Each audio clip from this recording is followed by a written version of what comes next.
esam dzīvajā. Čau visiem! Šodienā mazliet kavējamies. Gaidām, kamēr kāds pievienosies. Jā. Mēs te ilgi nevarējām uzskaņoties. Arī saprast, par ko īsti šodien jārunā. Jā, bet mūsu dienas kārtībā ir tēma neticība. Un parunāsim mazliet par neticību. Par to arī, ko vakardien ierakstījām. Mums bija tāds postiņš, jo vakar ievērojāt, kur vairāk apspriedām neticību. To, kad īstenībā mēs daudz ko nedaram vai daudz kam nepievēršamies, tāpēc, ka mēs neticam, ka tas vispār varētu kaut ko mainīt. Un tā arī ir šodienas tēma, vai ne, Ants? Tā būs šodienas tēma, par ko mēs runāsim. Reiz kaut kā gribās ķerties klāt. Bet vispār man jautājums, kā jūs mūs dzirdat, vai mūzika nav par skaļu fonā?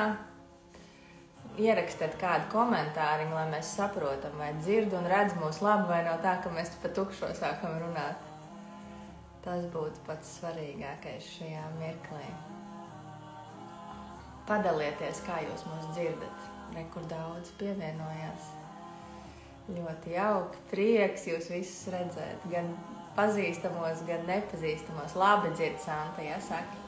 Es varbūt to mūziku bišķiņ paslēgšu klusāk. Savādāk.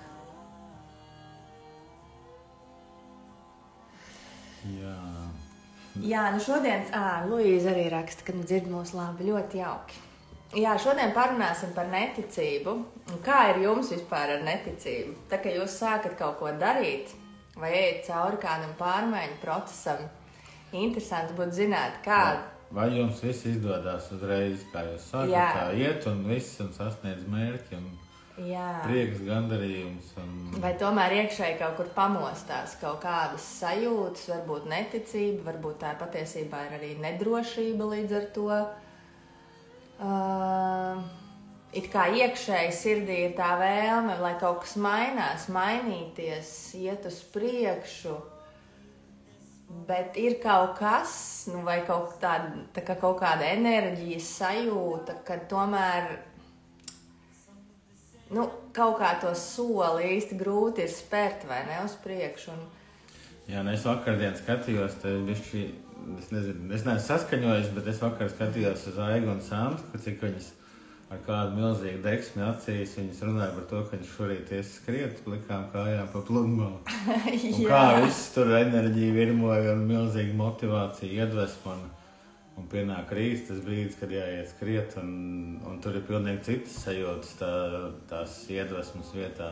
Jā, tas ir vienkārši kā elementārs piemērs. Īstenībā to arī varam skatīties. Šis jautājums nav par tādām, tas pat var nebūt par tādām lielām dzīves tēmām, bet par tādām kaut vai mazām apņemšanām, ko mēs dzīvē liekas, ka, rītdien es varētu sākt skriet vai no rītdienas es pieņemsim no rīta vairāk dzeršu ūdeni un pa dienu.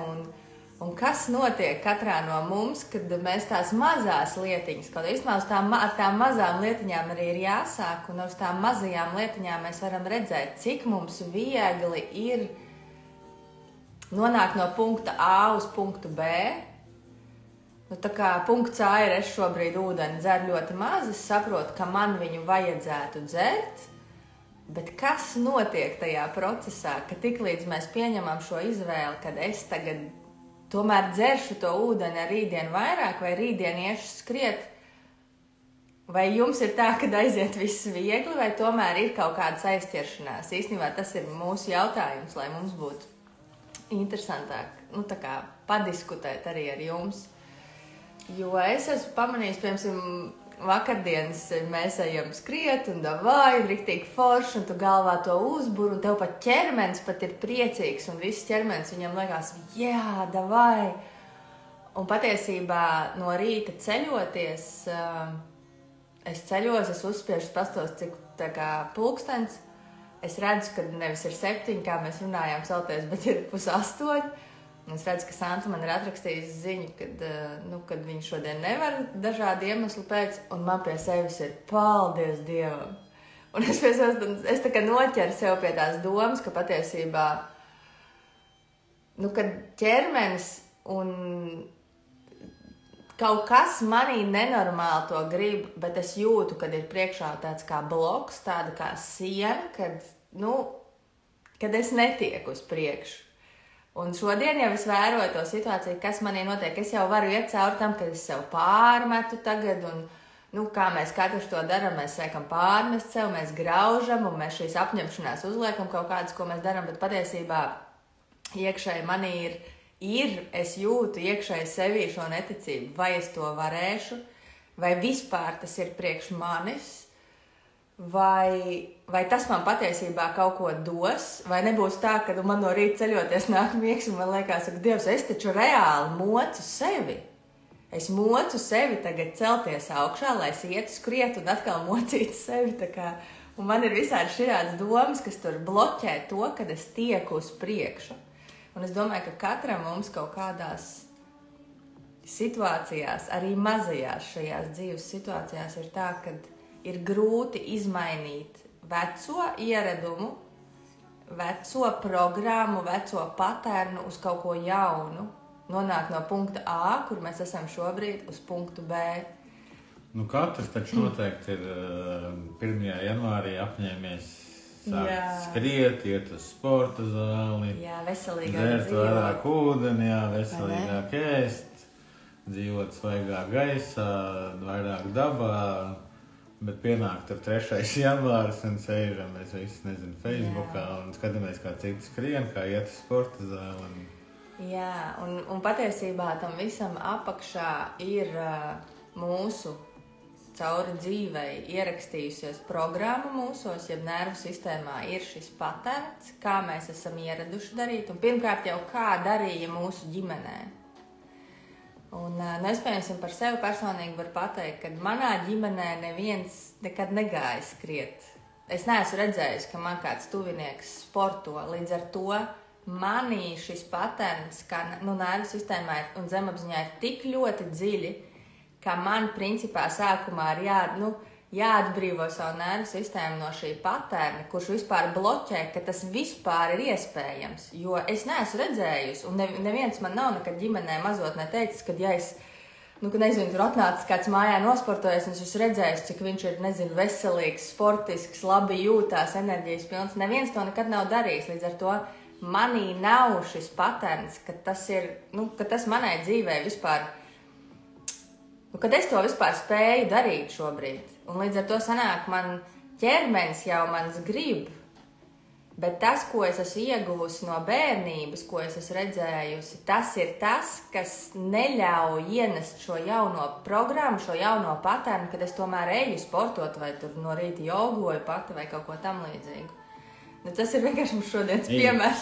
Īstenībā ļoti praktiski noderīgs pasākums varētu būt apņemties skriet, izdarīt izvēli, tā kā viss, es no rītdienas sāku skriet, un pieņemsim skriet.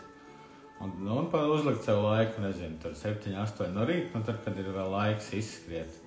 Un tad no rīta celties, un ja nav tā iedvesma skriet, tad uzrakstīt visus tos iemeslus, kāpēc es negribu skriet šobrīd.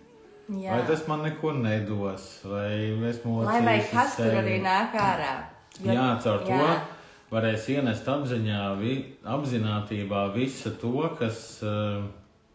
kas ir tieši šķēršļi mūsu prātā, jo tiklīdz mēs to situāciju uztrigerējam ar savu nodomu, ka mēs tagad iesim skriet, tā ienāks apzināti, mūsu prāts sāks piefiksēt visu to, ko viņš liks, ko mūsu nervu sistēma liek pretī kā šķērsli.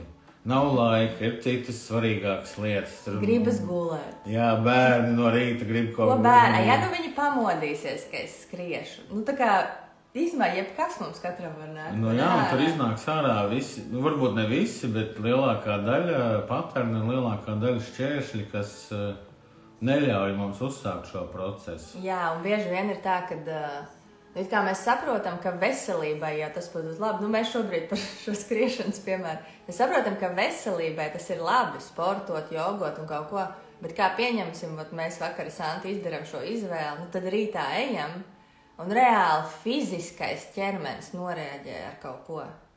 Nu, kā pieņemsim, Santai iesnas un kakls sāp un viss, un tu saproti, ka tas jau patiesībā šī mūsu apņemšanās ir mūsu nodoms.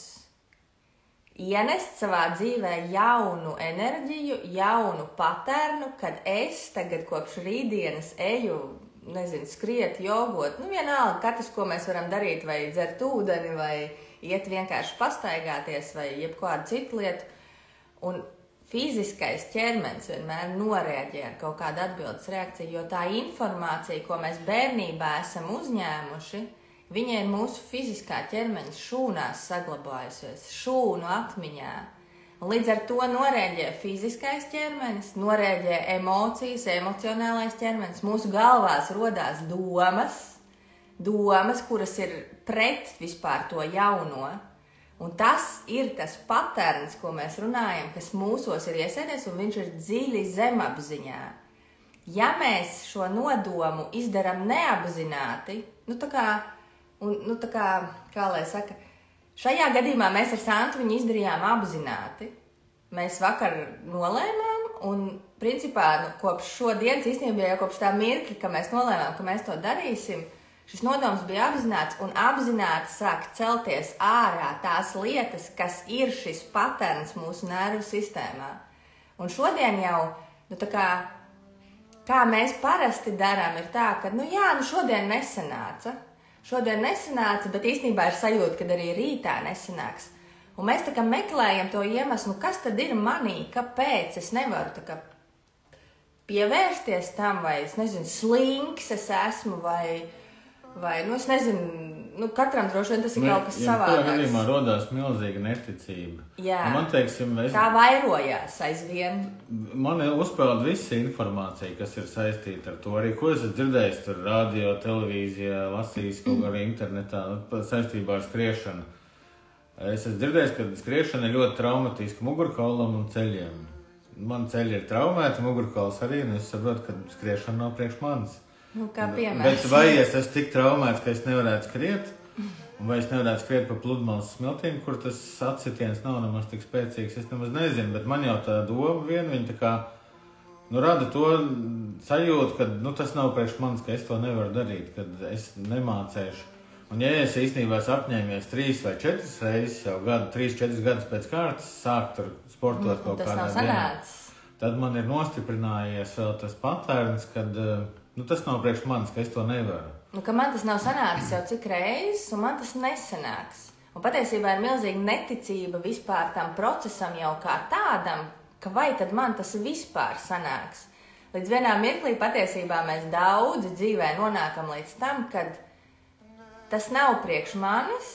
Tas nav tikai uz skriešanu, te nav tēmas. Skriešana ir vienkārši kā tāds... Mēs varam paēšanu arī. Paēšanu, pa dažādām garīgajām praksēm patiesībā, pa dažādām dzīvesveida maiņām, īsnībā par jebko, kur mēs savu dzīvi vēlamies uzlabot.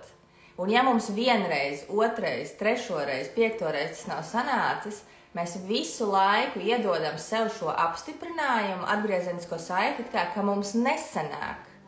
Un sākam reāli neticēt sev un neticēt jebkam, kas notiek, ko mums, piedāvā vai ko mēs esam izdomājuši, ko mēs varētu jaunu ieviest savā dzīvē. Īstenībā, patiesībā, ja mēs vai jūs vai tu vai es neesmu ieviesis savā dzīvē to jauno, ko es esmu gribējis, tad tur ir 100% pretī patērns un programma, ka tas nav droši. Jā. Īstenībā par to, ka mēs neticam sev un ka mēs nevaram uzsākt un mēs nevaram izdarīt kaut ko, mēs nevaram kaut ko sasniegt, kaut ko iegūt, tas ir, gribās te pieminēt, iespējams jau mēs daudz par to esam runājuši, tas ir patērns no zīdaiņa vecuma. Zīdainis nevar skriet, zīdainis nevar pats paēst, viņš nevar pārģērbties, viņš nevar sasildīties, viņš nevar atdzesēties. Principā viņš nevar neko, un tādā zīdaiņa vecumā, es nezinu, cik mēs ilgi tur esam, bet tas nav viena diena vai 1 mēnesis. Mēs tādā stāvoklī esam gadu, 2, 3, īstenībā par 4 gadu vecumā mēs pilnībā sev nespējam apkalpot. Līdz ar to mūsos nostiprinās ļoti spēcīga programma, ka mēs nevaram sasniegt to, ko mēs gribam. Mēs nevaram dabūt to, ko mēs gribam. Mēs esam bezspēcīgi, bezpalīdzīgi. Un šis ir tāds viens no lielākajiem patērniem, kas nāk no zīdaiņa vecuma. Vai, teiksim, no dzemdībām, ka viss ir grūti, kad uzsākt skriet, tagad būs nenormāli grūti, un tas nebūs viegli, un tā tālāk. Tie ir tādi 2 pamat patērni, kas ir principā ar visiem. Un šie 2 patērni jau būs gana daudz, lai nesāktu kaut ko darīt, nesāktu kaut ko mainīt. Lai būtu tur, kur mēs esam. Jo patiesībā ir tā, ka ir pat bail Dieva dēļ, ja tas izdosies un tas sanāks. Jo mēs sevi sargājam. Nervu sistēma mūs sargā tajā drošajā vidē, tur, kur mēs esam, tur, kur šobrīd kaut kas ir nemainīgs un ierastais ritms, ierastā programma.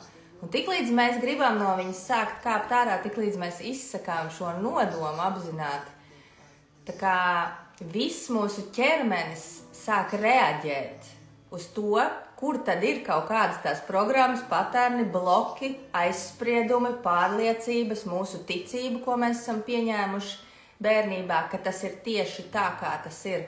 Un tajā mirklī ķermenis un viss sāk reaģēt uz to mūsu nodomu, uz to mūsu jauno vēlmi, uz to jauno dzīvi, uz ko mēs gribam iet. Un man viena doma, ko es gribēju iepriekš pateikt, kas man liekas ļoti būtiska, kad īstenībā pats svarīgākais tajā mirklī, kad mums nesanāk, arī šodien, kad mums ar Santu mēs neaizgājām skriet.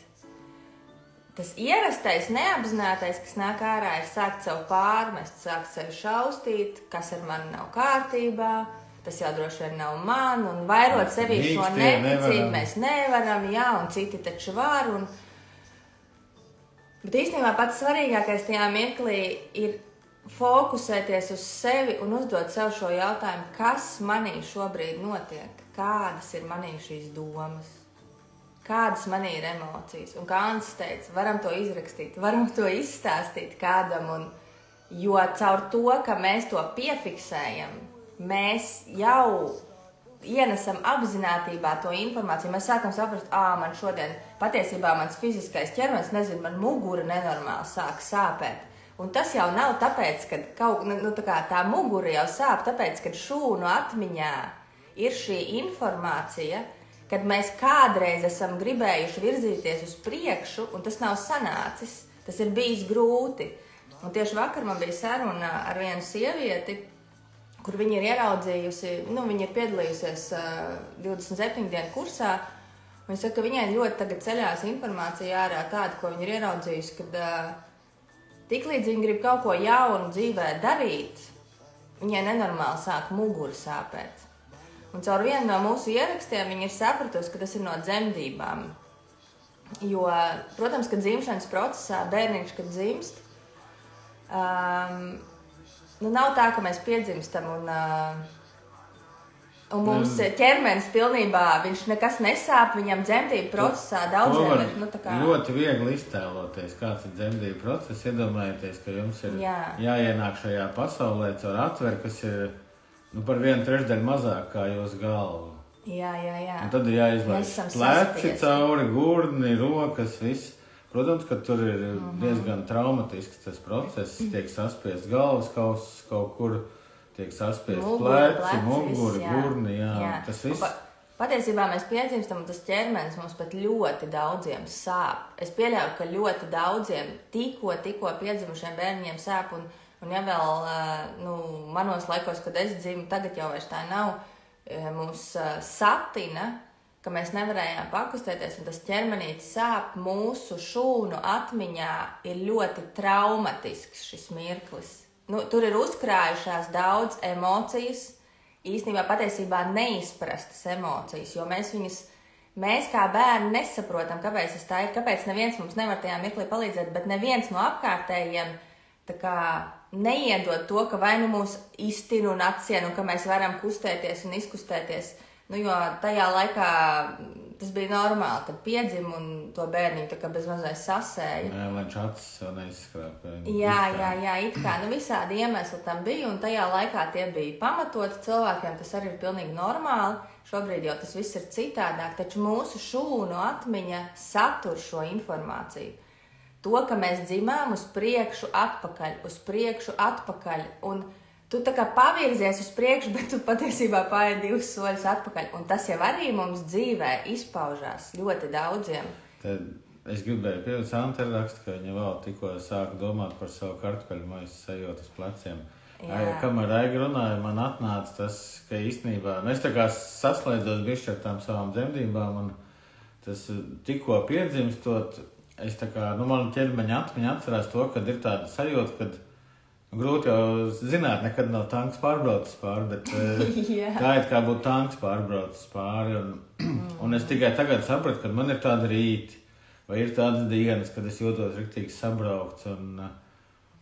Un es tā kā domāju, es pieļauju, ka arī jums katram ir bijusi tāda sajūta, vismaz vienreiz mūžā, kad jūs esat tā kā tādi jāņoki sabraukt vai...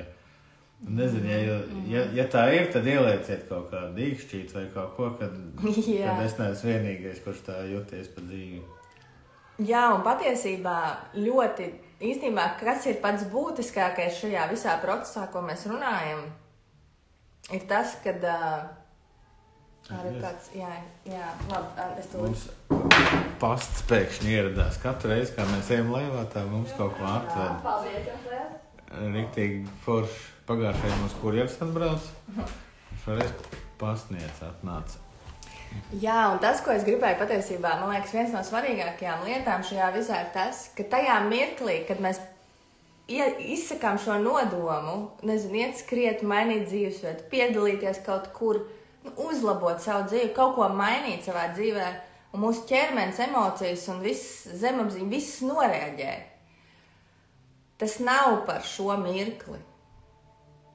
Tas nav tagad noticis. Tas notiek šobrīd, tāpēc, ka mēs esam pieņēmuši izvēli iet uz priekšu. Un visas mūsu šūnas ķermenī, zemapziņa, apziņa, emocijas, mentālais plāns, visi plāni, visa mūsu būtība, viņa tā kā izmet ārā to veco, kas ir noticis tad, kad es esmu bijusi maziņa. Tas īstenībā strādā... Un tas nav par šo mirkli. Par labu mums katru reizi, jo katru reizi izsakot nodomu mūsu nervu sistēmā, ķermenis un emocionālais ķermenis, mentālais, fiziskais, viņi visi tā kā parāda to, kas nebūs droši šajā procesā. Vai tu esi gatavs iet tam cauri, lai sasniegtu to savu nodomu, vai neesi gatavs. Un tā ir bijis katru reizi, kad mēs esam izdarījuši šo izvēli kaut ko savā dzīvē jaunu ieviest. Uzsākt jaunu biznesu, jaunu projektu, sākt skriet, sākt peldēt, rūdīties. Vienalga, ko katru reizi mums ķermenis noliek priekšā, un īstenībā prāts pat izlaiž caur sevi to, kad es negribu skriet, tāpēc, ka tur augsts laiks, un tāpēc, ka nav droši, es saaugstējos.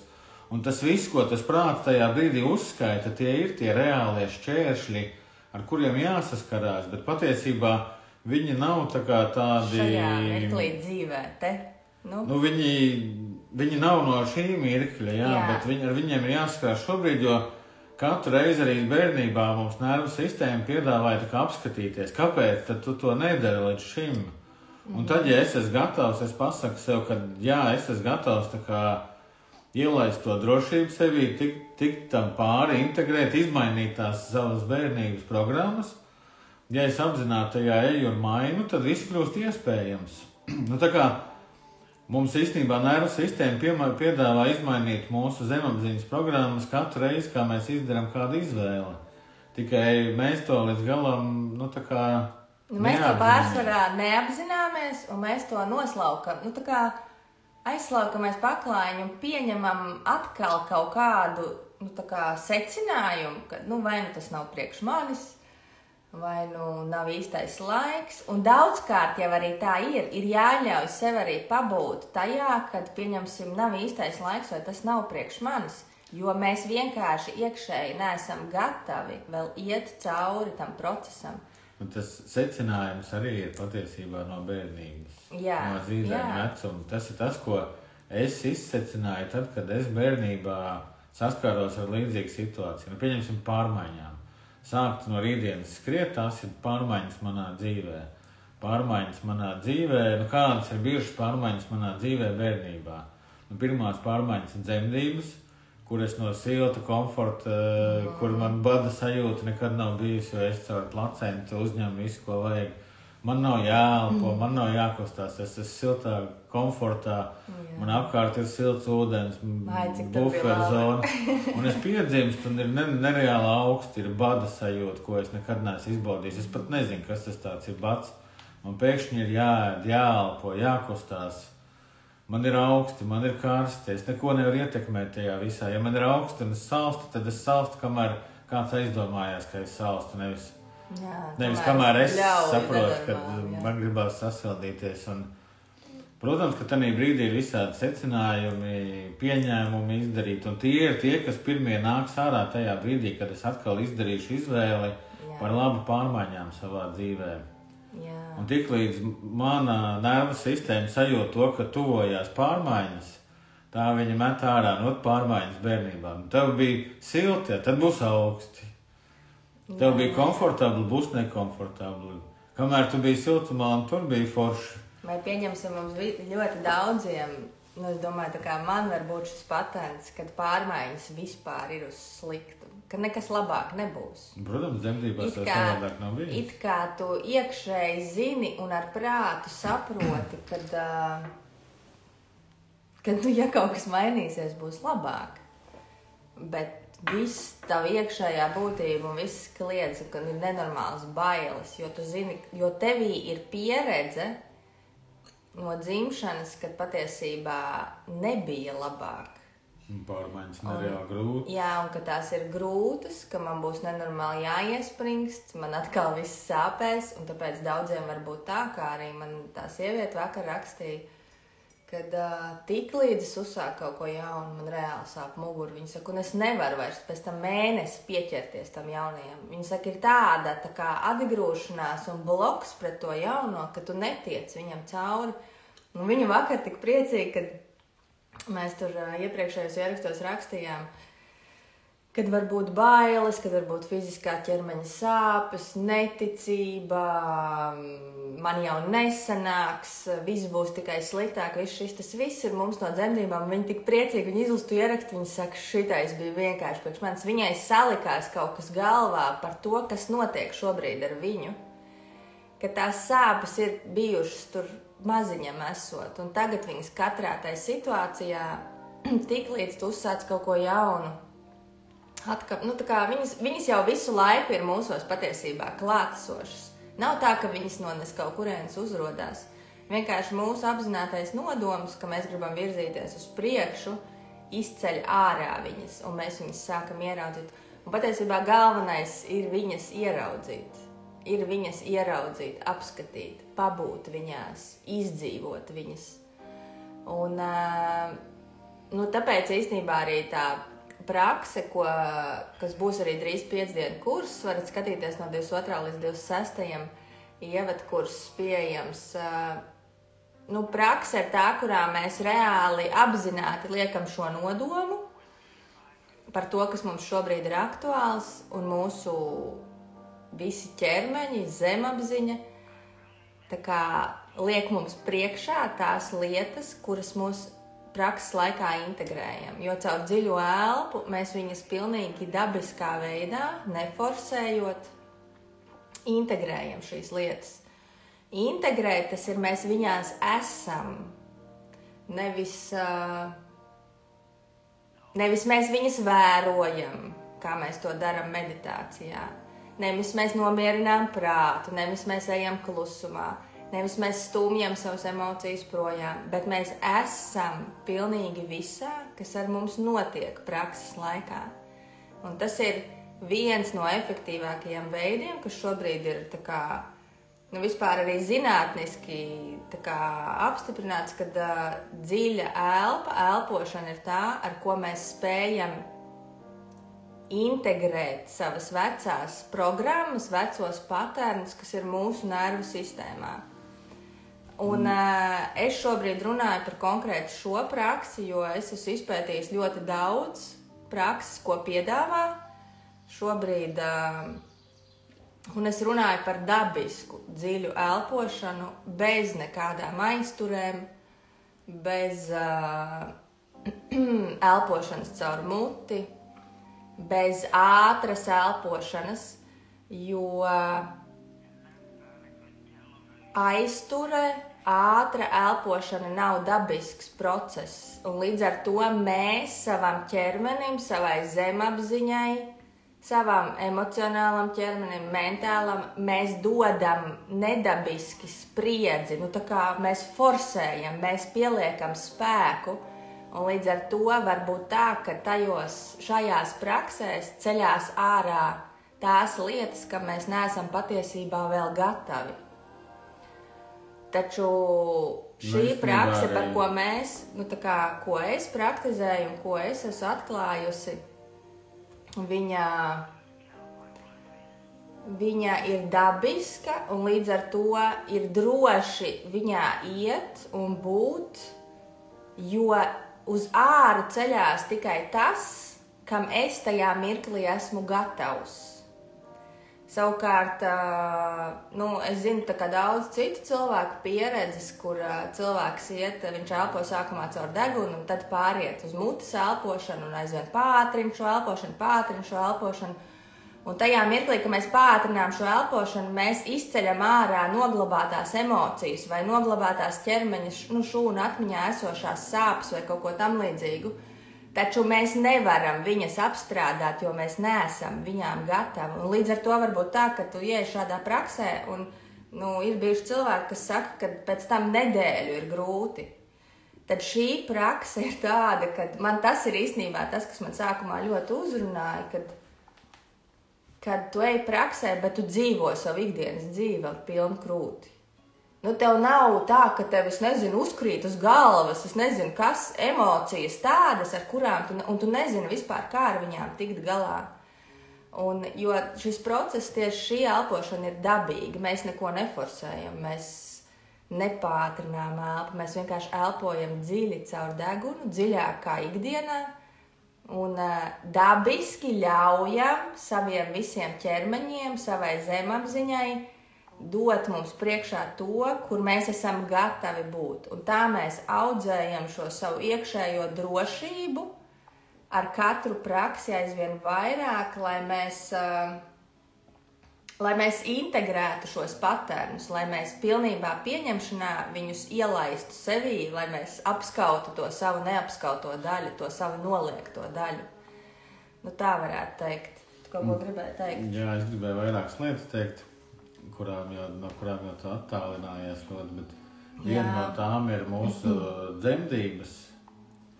Ja mūsu dzemdības būtu dabiskas, tad šādu patērnu un problēmu nebūtu. Bet tā kā mūsu dzemdības ir prāta inženierēts process, prāts ir izdomājis, ka tagad ir jāsaspringst, tagad jāatslāps, tagad jādara šitā, tagad jādara tā, nesanāca taisam ķeizeru vai mēs tā kā ne māte ir apstākļos, kuros viņa spēja ļauties un būt dabiski, jo viņi jau 9 mēnešus dzen stresā apkārtējā informācija, māmiņu kursi, vecmātes, mamma, vecmāma.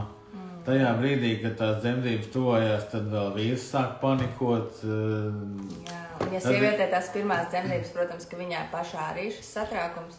Un tad tas viss notiek dzemdību namā, kur ir laiks, jo nekavējamies nākošajā rindā.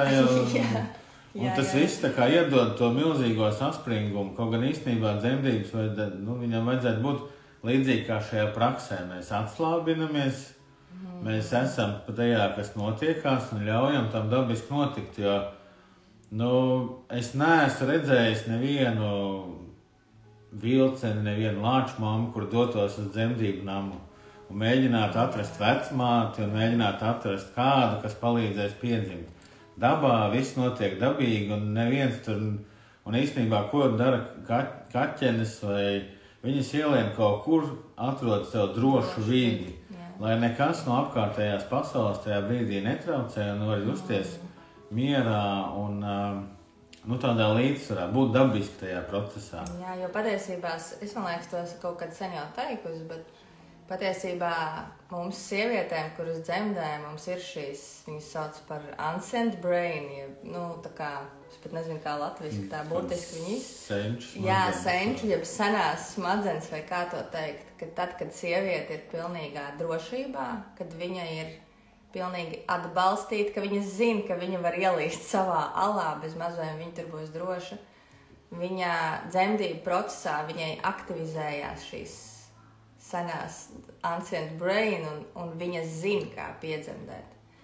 Un patiesībā, ja šos 9 mēnešus šo sievieti virzīt uz to, ka patiesībā viss ir šajā sievietē iekšā, tevī viss ir, lai tu piedzemdētu droši šo bērniņu, un pilnīgi bez sāpēm pat iespējams. Tad, jo dabiskas dzemdības un agrāk, un te ir daudz pētījumu, un daudzās ciltīs arī šobrīd tā ir, ka patiesībā viņas ir baudāmas, nevis sāpīgas, un arī bērnam tas ir pilnīgi cits process, jo tad, kad sieviete ir ļoti saistīts ar hormoniem, ar smadzeņu viļņiem, kādā sieviete aiziet stāvoklī, kad viņa dzemdē, kad, protams, šie smadzeņu viļņi nododās arī bērnam, un tas saistīts uzreiz, kādi hormoni izdalās un cik šis bērniņš viegli ienāk šajā pasaulē. Dabā patiesībā jau viss ir, pilnīgi viss ir pašā dabā, un tas ir tikai cilvēka prāts, kurš ir izdomājis, ka viņš varētu kaut ko uzlabot un padarīt kaut kā. Un īstenībā tur, kur prāts nav iejaucies, tur, kur dabīgi notiek visi tie procesi, tur pēc tam arī nav traumu, kuras jāintegrē, nav visādi ierobežojoši patēri. Un līdz ar to, protams, ja mums katram būtu bijušas dabiskas dzemdības, mums visticamāk šie patērni no dzemdībām, ja arī viņi būtu kaut kādi, tad tajā mirklī, kad māte paņem savu bērnu uzreiz piedzimuši tikko uz krūtīm, viņš pilnībā bērniņš spēja integrēt caur šīm ķermeņu, jo bērnam tajā mirklī nenormāli svarīga vecāku nervu sistēma.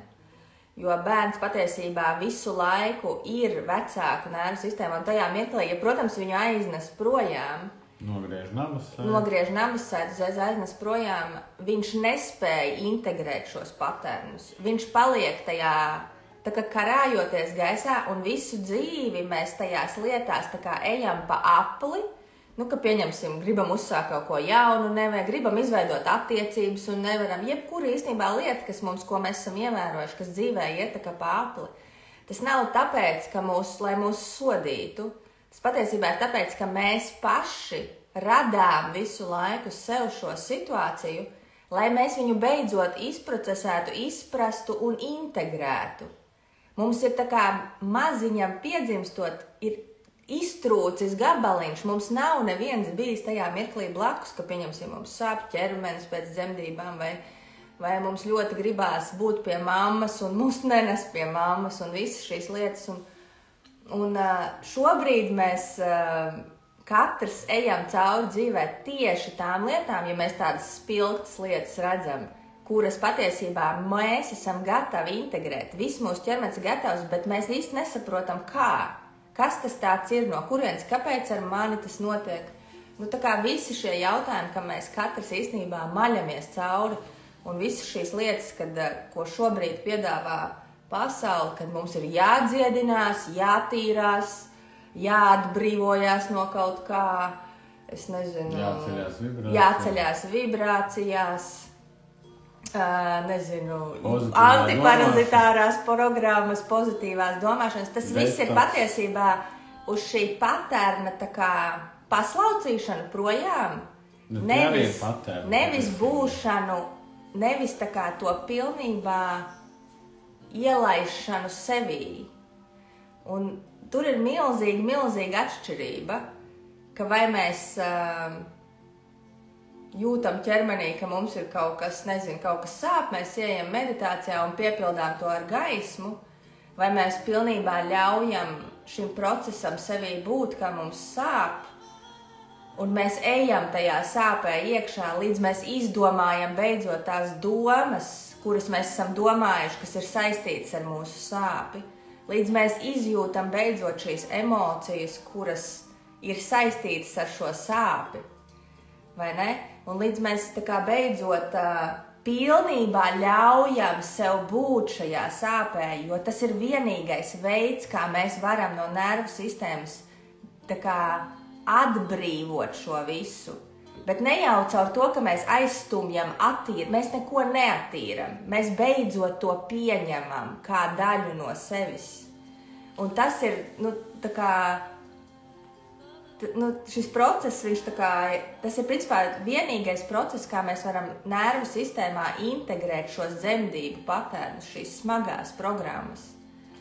Īstenībā viens pluss tomēr ir tam, ka mums ir bijušas smagas un grūtas dzemdības, jo, ja tā nebūtu, tad mēs šeit šodien nerunātu par to visu. Mums nebūtu iemesls tā kā satikties.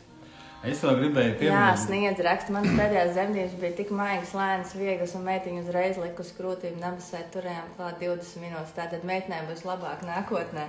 Protams, tiem bērniņiem, kas dzimst šādās dzemdībās, lai arī dzemdības iespējams, tādā varbūt arī ne īpaši vieglas vai kā, bet ja mēs to bērniņu uzreiz dabūjam, paņemam pie sevis, ja mēs šo nabasētus reiz nepārgriežam un sagaidām, kad viņi beidz pulsēt, vai citi vispār, es zinu, tagad gaida, kad viņi pati tā kā nokrīt, jā, jo patiesībā tas process notiek dabīgi. Tie bērni ir pilnīgi, viņos nav kaut kādas tās lietas, jo tik līdz pārgriež nabas saiti, kamēr viņa vēl pulsē, tā kā tas ir saistīts ļoti ar šiem smadzeņu viļņiem atkal, jo bērns vēl joprojām piedzimstot, ka viņam ir nabasaite, viņš elpo ar placentu.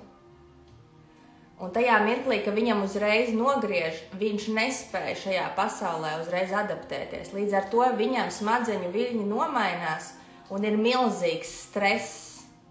Un tas ir tas, ko viņš atcerās, ko mēs katrs atceramies, ka tad, kad mums nogriez nabasaite šajā pasaulē, mūsos parādās milzīgs stress. Un tā kā, tur ir veseli dziļi procesi, ko var pētīt. Jā, no tā arī tās sajūtas, ka pārmaiņas ved tikai slikto. Viens, ko es par tām pārmaiņām gribēju pirms tam piebilst, ka interesanti, ka mēs esam novērojuši, ka mūsu nervu sistēma reģistrē pat tādas pārmaiņas, kas ir laika maiņas. Vakar bija saulains, riktīgi forši jūtos, šodien apmācies un lietains, un man jau sāk ķermenī kaut kas sāpēt.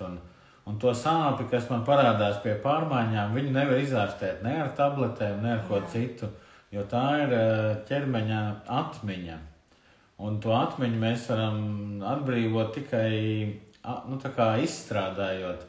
Aiga runāja par to, ka jābūt ir tajās sajūtās un emocijās un domās. Es mēģinu atrast kaut kādu piemēru, kas varētu tā labi atspoguļot, bet tas ir tā, kad iedomājieties, ka jums mājās ir, nezinu, man nāk stulbs piemērs, bet viens katliņš. Un ja katliņā ir uzvārīta zupa, tad viņā nevar uzvārīt kartupeļus, kamēr to katliņu neatbrīvo. Un ja mājās visi, teiksim, labi, ir tur kādu bļodu pārliejam zupu bļodā, un tā varam katliņā zupu. Bet ja visas bļodas ir pilnas, kā mūsu šūna atmiņa, tad mums nav kur to pārlikt, kamēr mēs to informāciju, kas ir katliņā, neapstrādājam, neizstrādājam. Tā tēma nevar, mēs tur varam gaismu lādēt tai šūnā iekšā, cik uziet. Viņa būs vienkārši izgaismota tēma un viss. Viņa varbūt bišķiņ pakāpsies maliņā, jo mūsu fokus būs kaut ko citu. Jā, un otrs variants, kad es vienkārši meklēju arī citus risinājumus, kā šo visu atrisināt, ne tikai nervu sistēmas atjaunojošā praksa. Ja iet runa par skriešanu vai sportošanu vai par biznesu, es zinu diezgan daudz cilvēks, procentuāli tie ir uz pirkstiem skaitām, bet es zinu cilvēks, kas ar savu gribas spēku spēja piespiest sevi skriet, un zinātniski ir izpētīts, lai mēs attīstītu sevi jaunus neironu ceļus, lai mēs kļūtu no nezinātāja par profesionāli, teiksim, klavierspēlē vai profesionāls amatnieks, namdaris, viņam šis process ir jāveic 10,000 stundas. Tad amatnieks ar aizvērtām acīm varēs naglot un ar vienu sitienu sist. Tā kā var izveidot pa virstam jaunos tos neironu ceļus, un mēs mācēsim. Tas ir daudz lēnāks process. No tāda gala arī var, jā. Bet tas vēl nenozīmē, ka tas vecais paterns aizies. Viņš iespējams, ka pilnīgi citā situācijā tāpatās izpeldēs uz āru, kur mēs nevaram sev piespiest 10 000 stundas darīt to darbību, kura mums ir grūta un kura ir milzīgi pretestība. Agnes raksta, es bimbāju atcerējos, kā mana bērna dzīve, ka paņēma prom no manas meitiņa ir ļoti stresaini, kā lai palīdz bērniņiem. Jā, caur sevi, Agnes, šobrīd caur sevi. Un tā kā bērni ir mūsu nervu sistēmā, viņi tā kā, cik regulēti esam mēs un stabili un līdzsvaroti, tik mūsu bērni laiž ārā to, kas viņiem ir jāintegrē, kaut vai šīs dzemdību traumas, kaut vai to, ka viņi paņēma projām un tā tālāk. Un vienīgais, ko mēs varam darīt, ir tā kā tajos mirkļos, kad viņi ir stresaini, būt pašiem mierīgiem, bet nevis mierīgiem, kad tā kā tēlot, ka mēs esam mierīgi. Un patiesībā mums ir jābūt vienkārši līdzsvarotiem.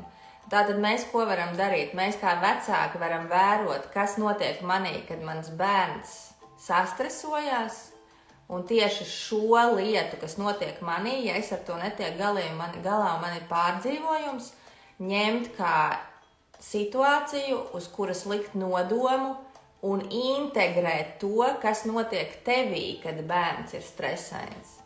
Tiklīdz tu to integrēsi un pieņemsi sevī, tā tajā nākamajā mirklī, kad bērns būs stresains, tu spēsi būt viņam klātesoša. Un tajā mirklī, kad tu spēsi būt viņam klātesoša, viņš caur šo stresa mirkli integrē caur tavu nervu sistēmu, jo tu esi balansā, viņš integrē šo savu sāpi savā dzīvē. Bet bērns integrē lietas, es man liekas tos teikusi, caur spēlēšanos ar vecākiem, bet nevis caur vienkārši, ka mēs caur pilnīgu klātesamību. Tur ir vesels, tā ir vesela liela tēma patiesībā, bet pats galvenais ir, kas mums kā vecākiem integrēt tās lietas, kuras notiek mūsos, kad bērni dara kaut ko. Nav svarīgi pat ko. Viņi var stresot, viņi var nākt mums sist, viņi var, es nezinu, jebkādas emocijas, kas viņiem nāk ārā un jebkā kā viņi izpaužās, vērojam sevi, jo mēs, ja esam līdzsvarā, mēs iedodam telpu viņiem savukārt integrēt tās lietas, kas ir viņu nervu sistēmā. Citādāk tas nestrādā. Tā kā mēs nevaram tam bērnu mēs šobrīd tajā elpošanas praksē nevaram vest, bet mēs caur to, ka mēs nolīdzsvarojamies, iedodam īstenībā šīs prakses, vispār, lai tiktu pie risinājuma, nav svarīgi, vai šī praksa vai kā, lai tiktu uz priekšu, lai tiktu pie risinājuma, fokusam 100% ir jābūt uz sevi. Jā. Jo mēs nevaram bērnam palīdzēt, ja mēs paši esam traumēti šajā tēmā. Mēs īstenībā, tā kā nervu sistēmas vecākiem un bērniem ir vienotas, tad patiesībā tas dzemdību scenārijs varēja būt tieši tāds tikai tāpēc, ka tev, Agnes, nervu sistēmā jau viņš ir tāds. Un tāpat kā mums visiem, jā. Un īstenībā galvenais fokus ir uz sevi, jo jebkurā gadījumā bērns kopēs mūsu nervu sistēmu 1:1, 100%. Un kamēr patērns ir manā nervu sistēmā, nav jēga viņu tur kaut kur bērnā mēģināt viņu atrast. Un es pēc savām pēdējām praksēm saprotu, ka es tā kā aizvien dziļāk un dziļāk ieraugu, cik mēs burtiski kā bērni nokopējam to, kas ir mūsu vecākos. Tas notiek, mīļie, burtiski. Kā lai to pat pastāst? Tas ir tā, ka mamma kaut kādā situācijā galvenais nejūtaties vainīgi par to visu, par ko mēs runājam. Apzinieties, ka ir iespēja to mainīt. Pēdējos 2 gados ir veikti pētījumi, ka mēs pat savu DNS mainām. Tāpēc šī informācija nav tāpēc, lai mūs nogrūstu zemāk, bet patiesībā tāpēc, ka mums ir iespēja palīdzēt sev, palīdzēt saviem bērniem. Patiesībā mēs katrā situācijā darām labāko, ko mēs tajā brīdī spējam. Un arī mūsu bērni, viņi ar mums nemanipulē. mēs to uz bērniem tagad pārgājām. Bet, nekas, aktuāls jautājums katram, vai ne? Jā, mēs vienmēr darām labāko, ko mēs spējam, un tas, kas ir tajā momentā, tajos apstākļos, un pārmest sev vai vainot sevi.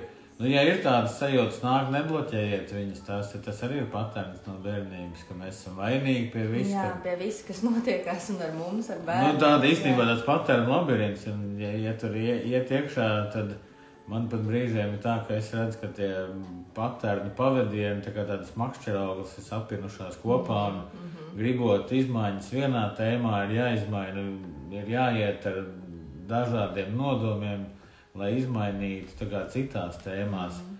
Bet mēs vienmēr, arī bērni, mēs katrs, kā cilvēks, arī mūsu vecāki, vienmēr ir darījuši to labāko, ko mēs tajā brīdī spējam. Un, es gribējās kaut kā vairāk to pateikt. Jā, Santa raksts šorīt redz, ka pilnīgi neatbilstoši gatavojos savām dzemdībām, bet tāda bija mana nervu sistēma. Pēcdzemdības bija vēl iespējīgāks par dzemdībām, ar vēlmi nebūt uz zemes. Jā, un šeit atbilde ir ka tajā mirklī, kad mums piedzimst pirmais bērns sievietei, un īstenībā arī vīrietim, protams, abiem diviem kā pāriem, tad atverās mūsu dzemdību paterni. Tā mēs dzīvojam savu dzīvi, un viņi nav tik aktīvi. Viņi ir, bet mēs viņus nejūtam. Bet tik līdz es kā sieviete un vīrietis kā tēvs iziet cauri tam, ka piedzimst mums pirmais bērniņš, mēs piedzīvojam, principā, savas dzemdības. Un tāpēc tajā mirklī, kad mums piedzimst, mums ir mēs negribam būt uz šīs zemes. Kāpēc? Tāpēc, ka patiesībā droši vien arī tad, kad Santa, tu nāc pasaulē, bija tā sajūta, ka tu negribi būt šeit uz zemes, un caur pirmo bērnu tas atverās. Un katram mums var atvērties, man piemēram atvērās nenormālas dusmas uz dzīves. Pirms tam viņas vispār neredzēju, man nebija neapmierinātība un dusmas, un es tagad eju savā praksē un redzu, ka tās neapmierinātība un dusmas man patiesībā ir pirmās 3 dienas, ka es piedzimu par to, ko man neviens nedzirdēja un nesadzirdēja. Un tas, ko es gribu paturpināt, ko es teicu, kad mēs burtiski nokopējam lietas no saviem vecākiem un no apkārtējās, no vidas, no viss, kas mums bija. Un ja kāds, nezinu, attiecībā pieņemsim, es nesen gāju saistībā ar finansēm un naudu, jo mums ir attiecības arī ar naudu, ne tikai ar bērniem, vecākiem, mums ir attiecības ar dabu, ar valdību, ar karu, ar mieru, ar pilnīgi visu. Un tas, kādas mums ir attiecības ar šiem cilvēkiem vai šīm visām lietām, ko es nosaucu, tas ir tas, kas nāk, kādas attiecības bija mūsu vecākiem ar to visu. Un tad es aizdomājos, un man ļoti daudz praksēs rāda pēdējā laikā to, cik burtiski es kā bērns esmu uzņēmusi šo informāciju. Kā pieņemsim, es gāju bērndārzā un pēdējā grupiņā man izņēma ārā, jo mamma pateica, ka nav naudas, lai es varētu turpināt. Tā kā nevar atļauties to visu. Un cik interesanti, kad es visu dzīvi sevī domāju, ka es kaut ko nevaru atļauties, kad es pat nedomāju, ko es gribu, es domāju to, ko man vajag manā dzīvē. Līdz es nonāku pie situācijas, kur māma vienkārši nevilšas, un, protams, es kā bērns viņai esmu prasījuši šo informāciju, vai, kāpēc es neiešu ar saviem draugiem vairs kopā, jo man patika tur, kaut gan pirmā diena, protams, bija ļoti traumatiska, no kā arī ir sava veida trauma, bet es saprotu, ka viņi vienkārši pateica vai runāja ar tēti, ka nevaram mēs šobrīd atļauties to pēdējo, un manī ir šis patents, šī programma, un es izdarīju kā bērns secinājumu, kad es nevaru atļauties to, ko es gribu. Un es ar šādu programmu dzīvoju visu dzīvi. Un tad ir tas jautājums, kāpēc, vai ne, citreiz mums liekas, kāpēc mums neiet finansēs, vai kāpēc mēs nevaram ģimeni nodrošināt, vai kas. Bet tas ir viens mazs brīžam teikums, ko vecāki savā starpā vai mums ir pateikuši. Un mēs to uztveram kā bērni tik tieši un burtiski. Tur nav, mēs neprātojam, kāpēc vai kā. Ir vienkārši tā ir, un tu izdari secinājumu visu. Protams, katram mums šis secinājums šajā situācijā ir citādāks. Es pieņēmu tajā mirklī secinājumu, ka tātad tas, ko es gribu, to nevar atļauties. Nav naudas priekš tā. Un tas ir manējais patents, kas iet, bet kādam tajā situācijā būs iespējams pilnīgi citādāk šis patents. Jā, es gribēju teikt, ka mūsu pirmā bērna dzimšana priekš vecākiem ir tā kā tāds frontālais trieciens sienām. Jo viens mums izceļ ārā uzreiz visus tos patērnus, tās traumas, ko mēs piedzīvojām savās dzemdībās. Plus mums ieslēdzās visas tās programmas, kas ir nokopētas no vecākiem par to, ka mēs esam vecāki.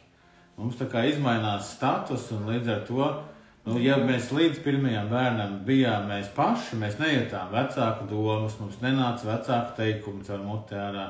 Mēs nedarījām tās darbības, ko mūsu vecāki darīja. Tad tik līdz piedzimst pirmais bērns, es sāku piefiksēt, ka caur mani runā mans tēvs, mana māte, vecmāmiņa. Pēkšņi es pret to bērnu izturos tāpat, kā vecāki pret mani izturējās. Un sanāk, ka tur tā kā, vienā brīdī atverās ļoti daudz informācija, kur nav bijusi patīkama. Jā. Evita saka, esmu mierīgi līdzsvarot, bet jaunākais bērns sajūt, ka man harmonija, mieru un drošību nejūtas. Tas aiz tā miera varētu būt paslēpts tāds riktīgs nemieris. Un ka tas miers ir tikai vispusējs. Šajā gadījumā, ja kādam vēl ir šādi, tad varat pavērojiet, kas notiek, kad notiek tās situācijas, un jūs saprotat, ka viņš šo mieru nejūt. Kas notiek jūsos? Ko jūs domājat? Nezinu, kas ir tās dziļās domas, kas ir tur. Es nezinu, es nevaru viņu nomierināt, es nemāku, es nezinu, ko ar viņu darīt. Jo katrs bērns jau aktivizē mums kaut ko citu. Pirmais ir, parasti jau saka, ka ar pirmajiem ir visgrūtāk, bet daudziem ir arī otrādi, kad ar otrajiem ir. Un, protams, tur arī kaut kāds vecuma posms jāskatās, jo ir mirkļi, kad bērniņi iet cauri šiem, tie attīstības posmi, kad viens ir tikko viņš sācis staigāt, es nezinu, tur, 1,5, 2 gadi, es zinu, ka tagad es vēroju savējo otro bērnu, viņam šobrīd ir 4,5, 5, un es redzu, ka viņš lec attīstībā, ka viņš iet uz priekšu, un viņam nekas neapmierina, un tāpat bija man ar Oliveru, un reāli tie ir tie mirkļi, kad bērns iziet cauri savai dzemdību pieredzē vēlreiz. Un viņam ir vajadzīgs vienkārši lielāks atbalsts no mums, bet mums tajā mirklī, bērnam ir milzīgi daudz emocijas, un mēs viņas savā ziņā laižam caur savu nervu sistēmu, un ir milzīga slodze, emocionālā plānā. Un līdz ar to mums pastiprinās kaut kas notiek mūsos. Es nezinu, es esmu slikta mamma, es nevaru nomierināt, es nezinu, ko darīt. Tas ir kaut kas nāk ārā, kas bijis tur bērnībā. Man kā mammai. Man atkal gribās teikt, ka mums ir jāfokusējās 100% uz sevi. Jā. Jo tā kā mēs esam vienotā nervu sistēmā, un mana nervu sistēma 100% vada manu ķermeni, manas domas, manas emocijas, manu kontroli. Tad arī bērna nervu sistēma, manas nervu sistēma vada. Un ja mana nervu sistēma ir, vai mans ķermenis ir gatavs integrēt kaut kādu patērnu, tad viņš dos impulsu bērnam izspēlēt to scenāriju, to iestudēt to lugu, kas izcels manī ārā. Tā kā, kamēr mēs neesam tikuši galā ar sevi, mēs varam neskatīties uz to, ka bērniem kaut kas ir jāpalīdz, jādod, jāmaina. Mums ir jātiek ar sevi galā, un viņi to mieru nokopēs no mums. Ja bērnā nav miers, tad tas nozīmē, ka mūsos nav viņa. Mēs esam uzlikuši tikai smuku aizskariņu priekšā, ar uzrakstu miers pa virsmu. Jo ir daudz, angliski, bet ir tas uzskats, ka mierīgi vecāki, mierīgi bērni. Bet tas ir pilnīgi nedabīgs uzskats. Patiesībā bērnam vajadzīgs ir mūsu autentiskums, mūsu caurspīdīgums, mūsu īstums un patiesums.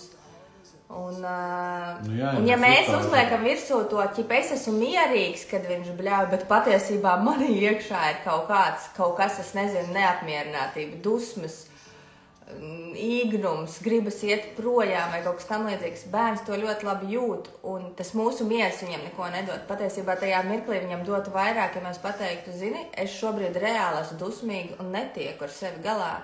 Un tā kā tajā mirklī bērns sajūtīs to mūsu īstumu, kamēr mēs esam pilnīgi mierīgi, bet tā jau ir vispār cita tēma. Jā, mums ir jābūt dabīgiem un jāizpauž lai bērns iemācītos to. Jo mūsu vecāki neizpauda dusmas vai arī bļauj tikai uz mums, tā ka mēs jau bijām dusmīgi. Jā. Un mēs ar to neiemācījāmies to, ka tas ir normāli būt dusmīgiem.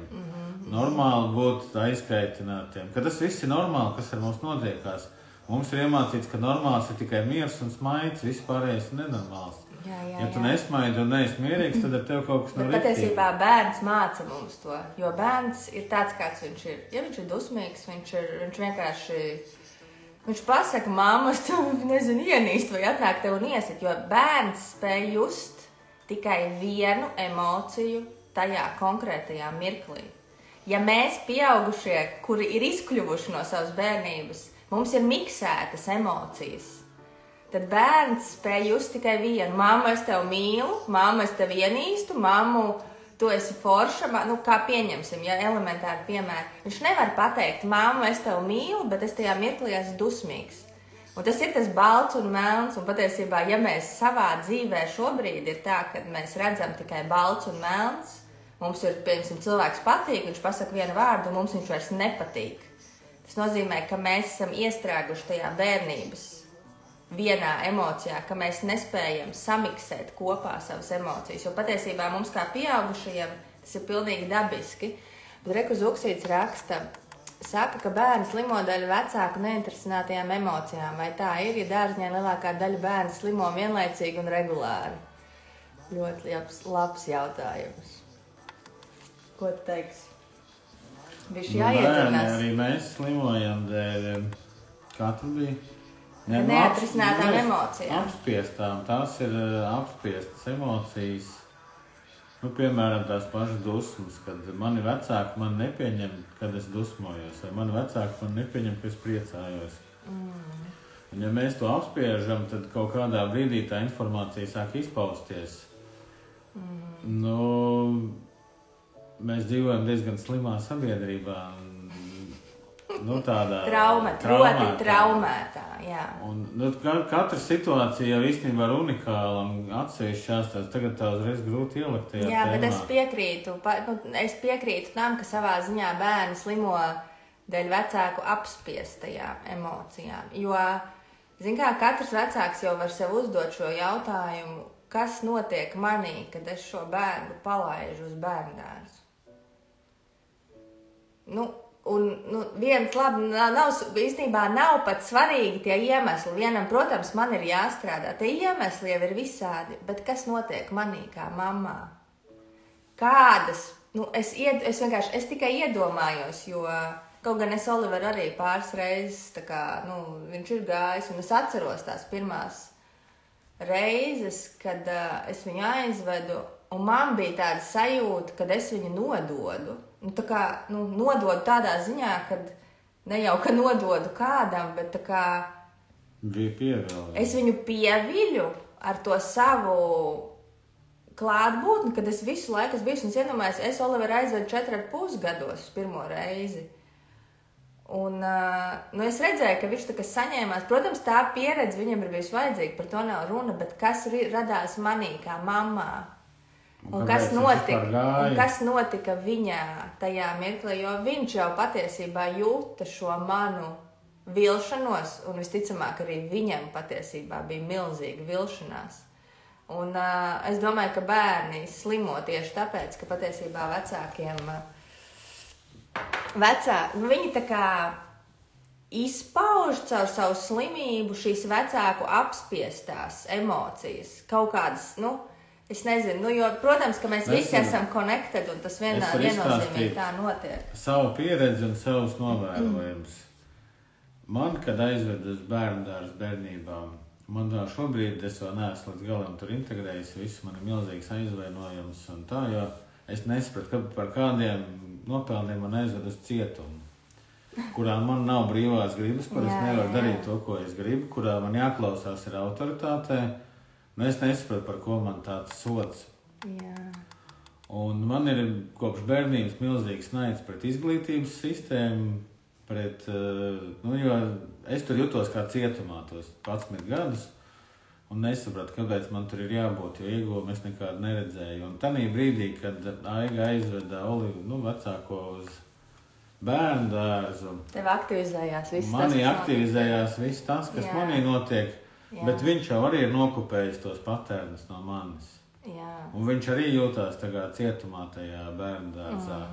Un viņš it kā iet un saka, ka viņam patīk, bet viņš... Bet tajā pašā laikā nāk mājās, katru nedēļu slims. Bet viņš dzird visu, ko mēs mājās runājam. Jā.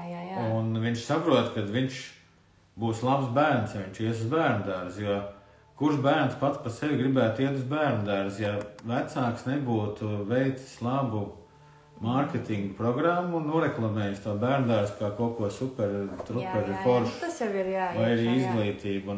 Un es vēroju to, ka Olivers, viņš saslim katru reizi, kad viņa aiziet uz bērndārstu ar plaušu karsonu vai ar plaušām. Un es atceros, ka es visu bērnību slimoju ar plaušu problēmām. Un arī tagad es tā kā vēroju to, kā notiek viņam, es saprotu, ka viņš jau tā, sanāk, ka tieši tā ir kā Zuksīts vai kā tur rakstīja, kad īstenībā viņš izpauž to, ko es neesmu izpaudis, to, ko es esmu apspiedis sevī. Ka man īstenībā ir milzīgs naids, nenormāls dusmas uz vecākiem, dusmas uz izglītības sistēmu, dusmas uz vispāras sistēmu. Un tas viss man ir tā kā sakrājies, un interesanti, ka tas sakrājies tieši tajā bronhu, krūšu, sirds rajonā. Psihosofija. Un interesanti, kad es pavēroju viņu, es tā kā ar to tēmu padzīvoju, un man sākās nenormāls bronhīts, klepus, plaušu karsonis, Es tā kā ļāvu tam visam nākt gaismā un ļāvu sev tajā visā būt. Es varu teikt, godīgi, es to tēmu neesmu integrējis, neesmu atrisinājis, un man vēl joprojām sāpīgi par to runāt un domāt un būt tajā visā, bet kopš es ļauju sev tajā būt, tā kaut kas mainās. Mainās Olivera attieksme, viņš varbūt brīvāk sāk pieņemt kaut kādas izvēles, viņš var tik ļoti nebalstās uz maniem tiem bērnības secinājumiem. Tā kaut kā. Jā, Šteiners piedāvā iepazīt bērnu garīgo ceļu, ko vienkārši nevar zināt no zila gaisa. Vecākiem jāvēro savu bērnu un jāļauj tiem izpaust savu individuālo ceļu, bet tas var nebūt viegli. Agnes raksta, es, piemēram, vedu bērnus uz dārziņu, jo psiholoģiski man liekas, ka saikšu prātā, un es ar viņiem esot visu dienu nedaudz vainas sajūt, bet pagaidām man liekas, ka es varu būt mierīgi kaut vismaz pusdienu. Jā, un nevajag vispār, nav tā kā... Viss notiek tieši tik labi, cik šobrīd mums katram tas var notikt. Tur nav nekādi pārmetumi, nav arī nekādi pārmetumi tam, kā bija mums, jo tam tā bija jābūt. Tā laika dzīve tāda bija. Un tā kā ar pilnīgu pieņemšanu tajā, bet šajā mirklī mēs kā vecāki, mums ir iespēja darīt citādāk. Mums patiesībā ir ļoti daudz metodas šobrīd un mums ir iespēja patiesībā darboties ar sevi, lai bērni nenestu to vairs tālāk. Un tā ir mūsu tāda lieta, tāda atbildība attiecībā pret bērniem. Bet tas ir katram jāsajūt pašam un kaut kā tā. Jā, bērni, un redz kā no neticības mēs aizvirzījāmies pie bērniem. Un cilvēkiem, saprotu, ir ļoti, ļoti aktuāli. Tāpēc, ka tas viss ir mūsu bērnībā. Mēs jau esam bērni vēl joprojām. Mēs nekad nebeigsim būt bērni, un tāpēc mums bērni ir pats tāds. Jo tur ir visas saknes, no turienes viss nāk. Jā, un īstenībā bērni mums visvairāk ceļ to neticību, ka vai mēs varam, vai var būt labāk, vai es spēju ar viņu, vai es spēju būt ar viņu lielajām emocijām, vai es spēju būt viņam klātesoši, iedot šo drošo telpu, jo patiesībā mums katram kā bērnam, piedzimstot šeit uz šīs zemes, vienīgais, kas ir vajadzīgs, ir būt gaidītam un mīlētam. Tas ir vienīgais. Ja mēs katrs šeit būtu gaidīts, mīlēts no visas sirds, tad mūsos ļoti daudz traumas nebūtu. Protams, un arī šobrīd, tāpēc, kad mēs caur dzimšanu neesam bijuši gaidīti un mīlēti, mēs saviem bērniem nespējam to nodot, un tā ir tā tēma, ko īstenībā, ko mēs rakstījām mūsu lapās, kad Kad otra lieta ir tā, ka mums vispār nav šis fails. Kā? Tad tas ir tas, kur mēs izmantojam šo nodomu. Kad es gribu šo bērnu mīlēt jebkurā viņa izpausmē, un visu mēs dodamies praksē un izceļās ārā tas, kas pilnīgi dabiski, ka mēs esam gatavi, tas, kas ir ceļā uz šo, kāpēc tad es nespēju šo bērnu mīlēt, un visticamāk tas ir tas, kad ne jau es nespēju, mani tajā mirklī nepieņēma bērnībā, tāpēc es tagad nespēju pieņemt savu bērnu. Bet nav jau tā, kad mūs negaidīja un nemīlēja. Mūs gaidīja un mīlēja tikai tajā brīdī, kad mēs nācām šai pasaulē. Mātes prāts un emocijas bija nodarbināts ar kaut ko citu. Tēvs domāja, kur tur kā gultiņas māju pārkārtot. Iespējams, tas jau bija iepriekš sagatavots, bet kā aizvest mājās, kā tagad dzīveni. Visi ir tā kā pārņemti ar saviem paterniem, ar savām problēmām un neaizdomājās, ka tajā brīdī, kad viņš dzimst, ka viņam ir jāiedod tā informācija, kad mēs tev ļoti gaidījām, mēs tev ļoti mīlam, nāc, tā kā esi ar mums. Jā. Mēs daudz piedzīvojām to, kad mūs pat aiznes prom no vecākiem tajā brīdī. Un līdz ar to tie apstākļi vienkārši saliekās tā, ka mēs kā zīdainis izsecinām, ka mūs negaida, mūs nemīl, viņiem rūp tikai savas problēmas, kaut kāda tur nauda, vēl kaut kāda apstākļa.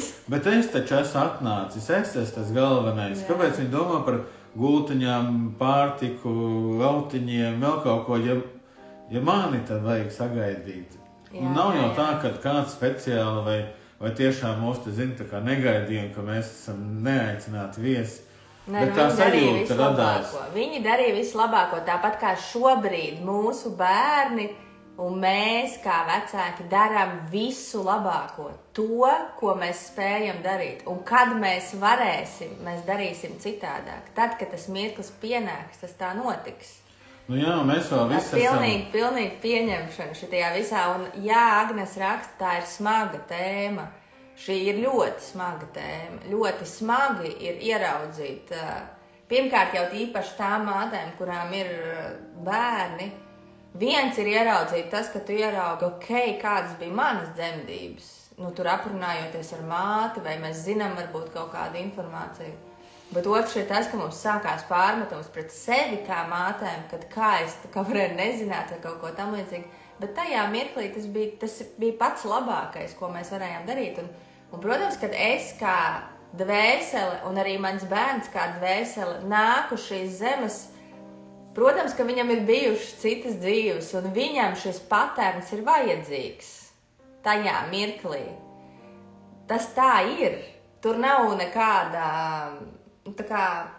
bērns ir izvēlējies savā ziņā, vai viņam būs grūtas dzemdības, vai vieglas dzemdības. Tas viss tieši tā arī ir. Bet šajā mirklī mums kā vecākiem, un īstenībā ne tikai kā vecākiem, kā apzinošiem cilvēkiem, ka mēs apzināmies, ka mēs katrs radām savu dzīvi, mēs spējam šos patērnus, kas ir tik dziļi nervu sistēmā, mēs spējam viņus integrēt. Un to, kas seko jau tālākais mums, vai tā ir dzīve, vai tā ir mūsu bērni, vai tas ir mūsu biznes, vai tas ir jebkas, kas plūst no mums, viņš plūst, kā lai saka, tāds, kādu mēs vēlamies. Nevis tāds, kāds mums ir ielikts kā nosacījums, ka tikai tā mēs varam darīt. Mēs principā izkāpjam no nosacījumiem, no tās ierobežotības, kurā mēs esam attiecībā uz saviem bērniem, kas ir visspilgtākais piemērs, attiecībā uz savu darbu, uz naudu, uz māju, uz vecākiem, jo ja mums nav bērni, tad vecāki ir tie, kas ceļ mums ārā šīs lietas, šīs mūsu aktīvās un tādas, šos aktīvos patērnus, programmas, kuru mēs esam gatavi procesēt. Tā kā šī ir smaga tēma, bet viņa reāli ved uz priekšu. Jo viņā ir daudz atbildes, un mums jau ir 20 pāri. Jā, un par šito gribās vēl bišķi piebilst, ka mēs nevaram justies vainīgi, un mēs nevaram būt vainīgi par to, ka mēs nevaram nodot saviem bērniem to informāciju, kura nav mūsos. Jā. Un mēs kā dvēseles izvēlamies savus vecākus pēc informācijas atbilstības. Nu, lai mēs piedzīvotu konkrētos apstākļus, kādi mums ir vajadzīgi. Ir daudz piemēru, es vienkārši vēroju, kas ar mani notiekās. Man tēvs diezgan skaļi un atklāti ir teicis ģimenē, ka viņam bērni ir vajadzīgi kā darba spēks, nevis kā bērni. Nu, lai ir lētais darba spēks. Un, protams, ka tas mani ietekmēja, un viņš vispār neklausījās. Tajā laikā, tie laiki arī bija tādi, kad emocijas un tās lietas tā kā neeksistēja. Nu, tas ir globāls tā kā evolūcijas process, un tajā brīdī mūsu vecāki vēl nebija iegājuši tajā, kad varētu ieklausīties kādā, ka kādam tur sāp un ka viņš jāuzklaus un tā. Arī tas viss tā kā ir normāli. Un viņš man dzīves laikā nereiz nepateica paldies par to, ka es viņam palīdzēju kaut kādas lietas izdarīt. Viņš man nereiz nepateica, ka viņš mani mīl, viņš man nereiz neuzprasīja, kā es jūtos. Vienīgais, kas viņam interesē, vai man ir temperatūra, vai man nav. Ja nav temperatūra, tad jāiet strādāt, ja ir, tad drīkst bišķiņ atpūsties, kamēr noies temperatūra. Jā. Un principā manī nav informācija par to, man ir informācijas vakums par to, kā miedarboties ar dēliem. Jo es no savu tēvu nervu sistēmas to nevarēju nokopēt. Es arī redzu to, ka viņa tēvs, viņš tur karā un viss kaut kas, un viņam arī nebija tāda informācija. Viņš no 11 gadiem vispār dzīvoja atsevišķi no ģimenes, jo visi aizbrauc uz Ameriku. Bet man dēļ tā vakuma ir izveidojies, es esmu kaut kā pieprasījis kosmosam to informāciju vai kā, bet es šobrīd nonācu stāvoklī, kad es redzu, ka vecākais vai jaunākais viņš raud par to, ka viņam jāvelk jaka vai jātīra zobi vai vēl kaut kas, bet es jūtu to dziļāko iemeslu, kur tā emocija no kādām tēmām ir sakrā. Es tā kā viņus lasu, viņu emocijas, viņu pārdzīvojumus, viņu sāpes, tā kā grāmatas tagad. Jā, un sanāk, ka ir atbrīvots, jā, sanāk, ka es esmu bijis deficītā, ka tā ir mana lielākā trauma. Nu, varbūt tur ir vēl lielāks, gan jau atradīsies kaut kas, bet es jūtu, ka manī varās vaļā. Es redzu, ka jaunākais raud, viņam vienalga, ko saka, viņš raud. Un tagad es viņu paņemu un apskauju, es sajūtu, kas ir iemesls, kāpēc viņš raud. Jā. Un to no malas nemaz tā neredz. Ka viņš ir neuzklausīts, nesadzirdēts, kad viņš starp 4-5 bērniem spēlējas, viņš pats mazākais, viņu neviens neņem galvā. Pats viņš to nemaz neapzinās. Bet tad, kad ar viņu apskauju, viņam ļauj nolaist to tvaiku, un tagad saka, jā, tev laikam neviens nedzird, un tevi neklausās, un tev neņem vērā, un tad nāk ārā vēl 10 reizes vairāk tās emocijas, un tad saprot, ka tu esi trāpījis, un ka viss notiekās.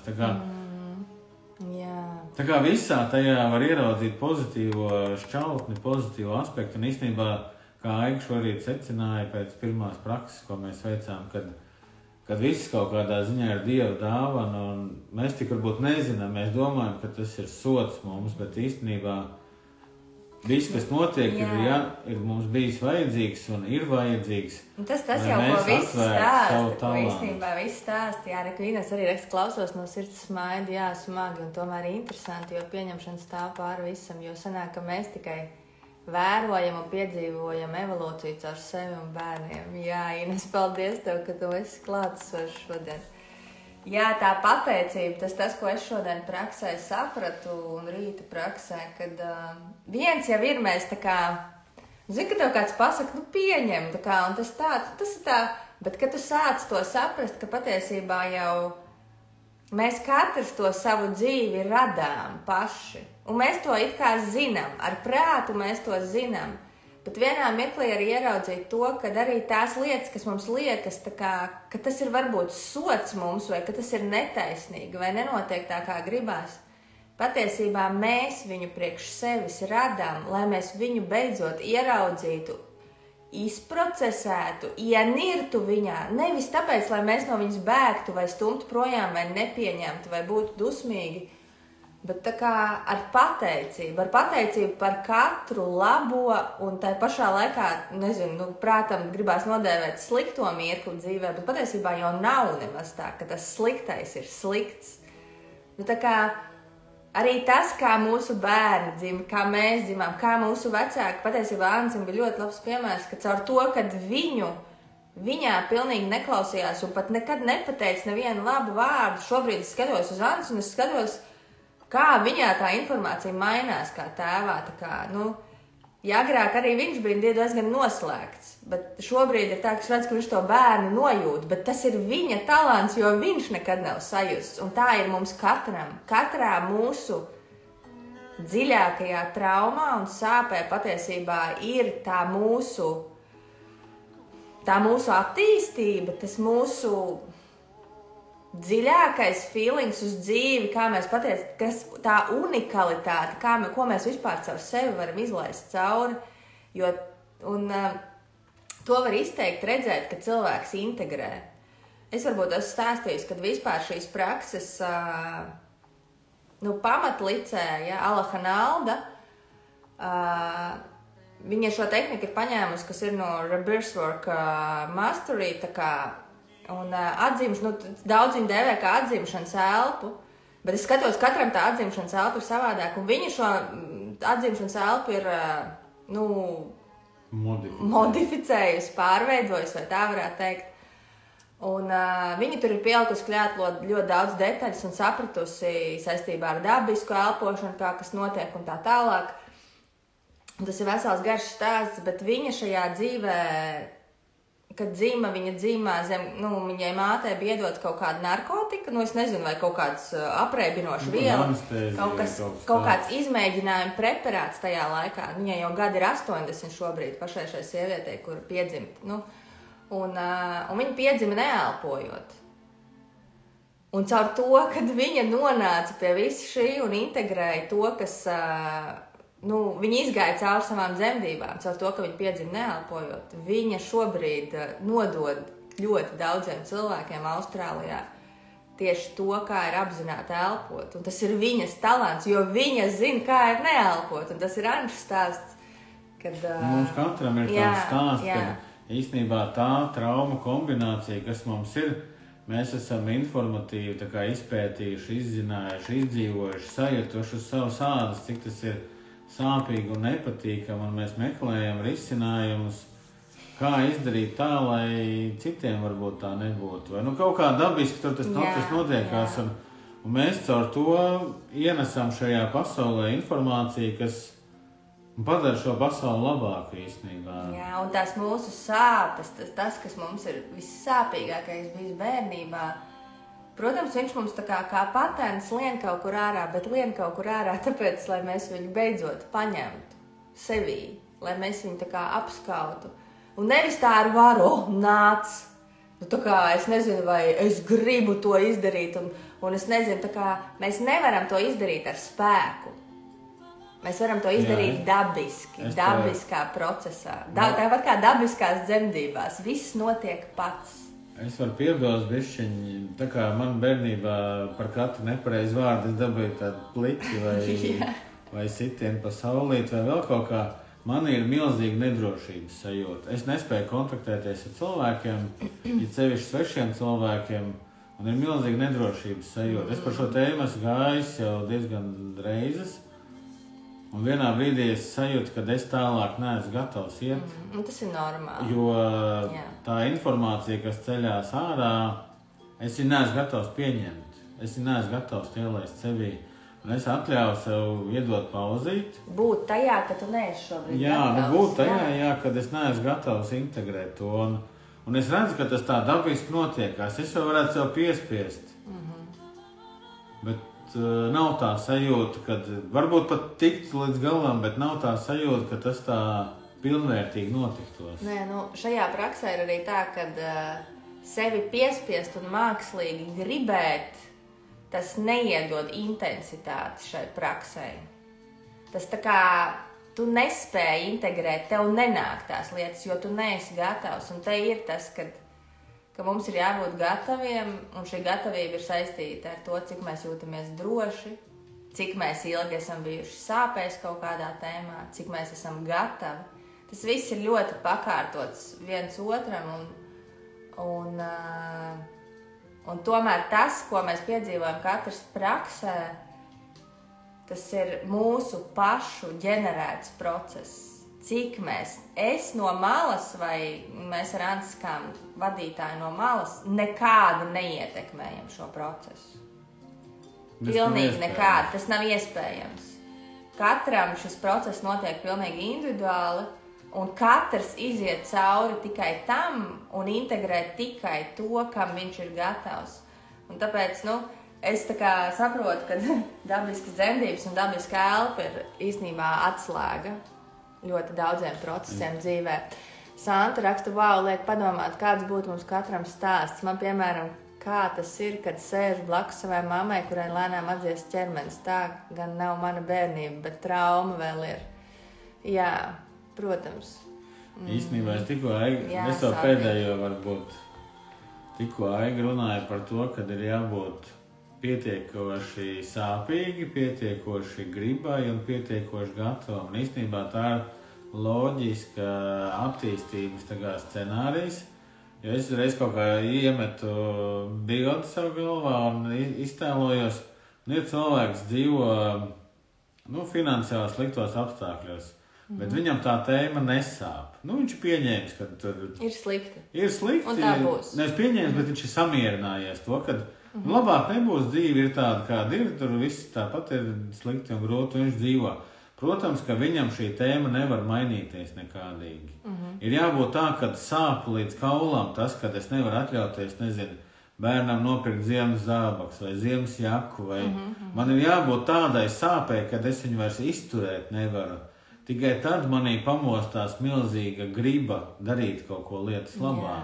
Jā. Un tad, kad šī griba ir uzģenerēta caur to sāpi, ka man neapmierina tas, kā es dzīvoju, tad, kad tā griba ir gana daudz, tad es esmu gatavs iet cauri kaut kam varbūt pat sāpīgākam tajā brīdī, lai vairs nesāpētu šī tēma. Tieši tā. Man ir apnicis par to finansiālo uztraukties, un ja es ieeju, es ieraugu, kas ir tas, kas man to finansiālo, tur ir tā kā programmas, kuras ierobežo, ka viņas iespējams ir pat sāpīgākas nekā būt tajā, ka nav. Un ja es esmu gatavs, un ja man tā sāp ir daudz un gribu, es izēju tam cauri un beigās iegūst rezultātu.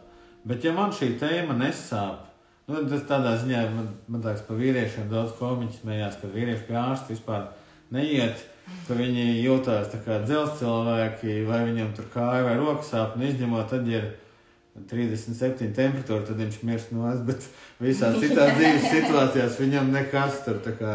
Tā tad nav tā sāpa pietiekami daudz, lai gribētos kaut ko mainīt, un tā ir atslēga īstenībā. Jā. Agnes tikko atceries, ka sākumā bija tāda momenta prieks laime, un tagad smagie gabali. Jā, Agnesī, tu esi nonākusi kaut kādā slānī, kur tīrās smagās lietas ārā. Un ļauj viņām būt, ļauj sev pabūt tajā, jā. Jo kad mums uzceļās ārā praksē kaut kāds skumjas, jebkas smags, mums ir reāla programma visu laiku kārpīties no tā ārā. Kas ar mani notiek? Kāpēc tā? Es gribu ātrāk projām, un mēs patiesībā caur to apturam šo procesu. Bet tu apzinājies, ka tas šobrīd, kas ar tevi notiek, ir tieši priekš tevis un tieši šobrīd vajadzīgs. Tu to integrē. Protams, ejot papildus praksē, jo dziļā elpa ir ļoti svarīga. Viņa pātrina procesu. Mēs varam būt vienkārši kādu mēnesi tajā sāpē katru dienu, un viņš integrēsies, es domāju, arī tāpatās. Tikai tas process būs krietni lēnāks, jo mēs spējam integrēt tad, kad mēs esam apzinātā stāvoklī, ka mēs esam pie pilnas apziņas. Ja mēs esam triggerēti, mēs vairs neesam pie pilnas apziņas un savā ķermenī. Un tāpēc tā elpošanas praksa ir daudz efektīvāka, jo mēs šajā praksē esam visu laiku apzinātībā. Mēs veicam tā kā elpošanas vingrinājumus, kas iedarbina mūsu smadzeņu daļas, kas atbild par apzinātību, kas iedarbina nolīdzsvaro nervu sistēmu. Līdz ar to tas, kas varētu notikties mēnešu laikā, notiek 15 minūtēs.